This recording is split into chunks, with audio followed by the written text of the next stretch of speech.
Universitas Gadjah Mada berhasil menginovasikan batubara kalori rendah yang tidak dapat digunakan sebagai fuel di pembangkit listrik tenaga uap PLTU menjadi bernilai guna tinggi.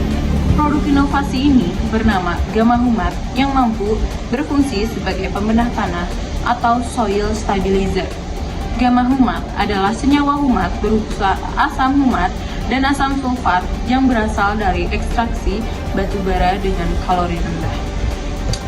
Ketua tim peneliti di balik Gamma Humat adalah Prof.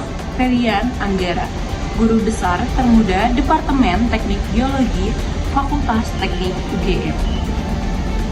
Produk pembenah tanah yang dikembangkannya ini diklaim mampu menjadi pendamping pupuk, sehingga proporsi penggunaan pupuk dapat dikurangi. Sebagai contoh kasus, dalam dongplak padi yang diuji cobakan di kawasan persawahan Bimo Martini cukup menggunakan 15% NPK dan urea dari jumlah yang seharusnya. Ia menyebutkan penggunaan prosentase 15% Gamma Humat memiliki andil 80% hasil yang seperti full NPK urea, sehingga pupuk bisa dikurangi menjadi 15% sampai 20% dari takaran normal. Hasil panen dapat mendekati layaknya produktivitas padi yang sepenuhnya menggunakan NPK dan urea, kata Ferian kepada wartawan Rabu 30 bulan 10. Ferian menyatakan bahwa Indonesia mempunyai sumber daya batubara kalori rendah mencapai 30% untuk menjamin ketersediaan bahan baku. Ferian menggandeng PT Bukit Asam yang memiliki batubara peringkat rendah dan teruji sesuai dengan memproduksi Gamma Humat. Kerjasama ini telah terjalin sejak 2018 dengan pemberian research funding pada tahun 2023. PT Bukit Asam memberi dana padanan dalam skema matching fund ke Daireka untuk melakukan analisis laboratorium guna mendapat proses ekstraksi yang paling optimal dan membuat propertinya. Saat ini alat tersebut mampu memproduksi 20 liter senyawa humat basah per hari dalam 5 kg batubara umpan. Katanya, Ferian mengaku dirinya tengah melakukan penelitian Gamma Humat ke level pilot project.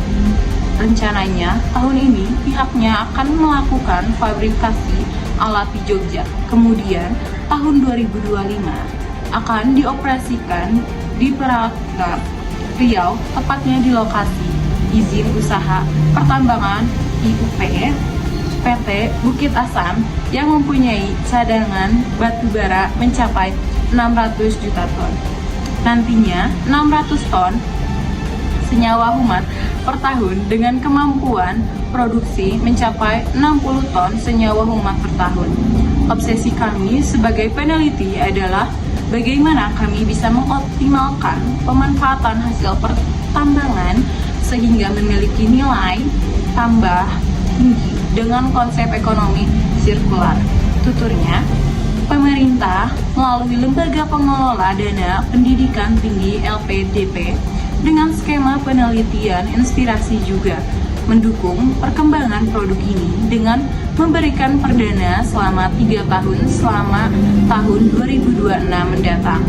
Selain Gamma Humat, dukungan ini dialokasikan juga untuk membangun inovasi yang dapat dikolaborasikan dengan Gamma Humat, yakni produk nanosilikasi berukuran kurang dari 10 mikron yang dibutuhkan tanaman dengan keunggulan mudah untuk diserap.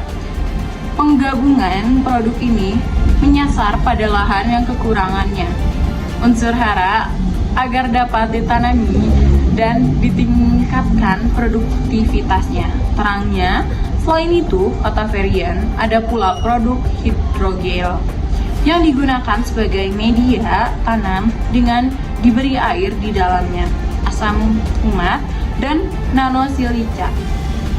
Hidrogel ditempatkan di lahan yang sulit air seperti lahan reklamasi, tambang atau tada hujan sehingga awal masa tanam tidak perlu rutin disiram. Saat akar tanaman sudah kuat, tanaman dapat mencari air secara mandiri. Ketiga produk itu dihasilkan sebagai salah satu luaran penelitian yang didanai LPDP. Inspirasi dengan topik Circular Economy, hujannya.